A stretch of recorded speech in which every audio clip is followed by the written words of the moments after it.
Hello kay XOPH. Hello kay Xpander. Happy New Year. And today, I'm going to show you on how to remove Mitsubishi Xpander tail lamps.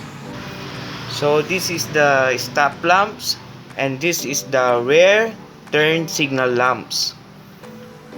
So first, we'll have to remove the two screws located here and here.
And replace the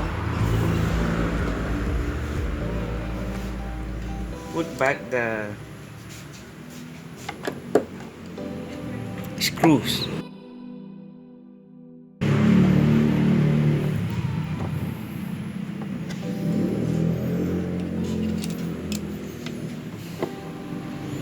Other one.